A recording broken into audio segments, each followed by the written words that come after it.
Form में DSP भरा ही नहीं था, तो इसका क्या रीज़न था? आप मुझे बताइए आपके पर्सपेक्टिव से कि डीएसपी क्या पोस्ट रहती है, वहाँ पे क्या जिम्मेदारियाँ रहती हैं, आपको ऐसा क्या लगा कि उसमें आप नहीं फॉर्म फिल किया? अब इसमें मैं एक बात बताना चाहूँगा कि जो पीएससी के एग्ज़ाम होते हैं उसमें अगर जो सबसे हेक्टिक और सबसे जिम्मेदारी वाला जो पोस्ट है वो डीएसपी का पोस्ट है।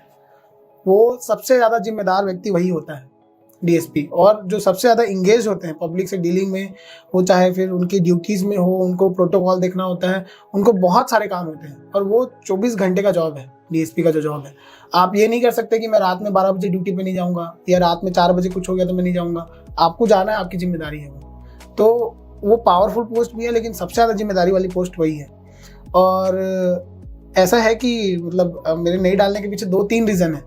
पहला रीज़न ये है, पहला एकदम फॉरमोस्ट रीज़न ये है कि मेरी जो हाइट है वो 168 है एग्जैक्टली, जितनी उसमें डिमांड करते हैं। तो मैं तो पहले सोच रहा था कि यार थोड़ा बहुत ऊपर नीचे, क्योंकि कहीं भी होना लाजमी है, ह्यूमन एरर होते हैं। मान लीजिए 167 आ गया, मेरे को बाहर कर दिए तो अच्छा ऐसा होता है। तो ये एक तो पहला मन में डर था, तो ये नहीं डालने का पहला रीज़न था। दूसरा ये था कि मतलब अपना पर्सनल रीज़न है, सबका अलग अलग हो सकता है ये, कि मैं सिंगल चाइल्ड हूँ अपने मदर फादर का, और मुझे अगर बस्तर में भेजते या फिर सुकमा में भेजते तो मेरे मतलब जो फैमिली वाले बहुत डर जाते। तो इस कारण से मैं ये चॉइस नहीं किया। और तीसरा ये भी है कि इसका जॉब प्रोफाइल मेरे नेचर से मैच नहीं करता।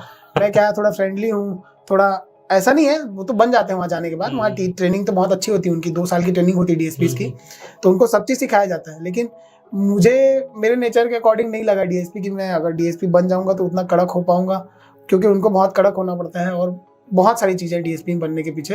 तो मेरे नेचर से मैच नहीं हुआ, इसलिए मैं डीएसपी नहीं डाला था, इसलिए प्रेफर नहीं किया था मैं डीएसपी। और 1-2-3 रीज़न आपको तो बताया मैं, 2-3 रीज़न है, तो उसी तरीके से सोच के फिर मैंने नहीं डाला। वो लास्ट के दिन तक मेरे दिमाग में चल रहा था ये कि मैं डीएसपी डालूं या नहीं। और अगर उस दिन मैं डाल दिया होता तो मैं डीएसपी होता, क्योंकि डीएसपी का जो मतलब मेरा रैंक जो था उसमें मुझे डीएसपी मिल सकता था, आराम से मिल सकता था। जनरल का पोस्ट मुझे मिल जाता डीएसपी में। लेकिन वही है, वो दिन अलग है। मैं अगर इधर गया होता तो मेरा लाइफ अगर बहुत अलग होता, इधर गया इसलिए मेरा लाइफ बहुत अलग है। तो आपका तो यहाँ पर भी हेक्टिक है, तो कंपेयर कर सकते हैं कौन सा है, लेकिन उनका पोस्ट एटलीस्ट ये कि रात को सो सकते हो। हाँ ये अब डीएसपी का जॉब जो है वो एक्चुअल में पब्लिक डीलिंग और लॉ एंड ऑर्डर है। और लॉ एंड ऑर्डर जो है वो हमेशा कहीं ना कहीं आपको जरूरत पड़ती होती है। कहीं एक्सीडेंट हो गया, कहीं लड़ाई झगड़ा हो गया, कहीं मारपीट हो गए, और कुछ भी छोटे से छोटे बात पे भी पुलिस वालों को दिक्कत होता है।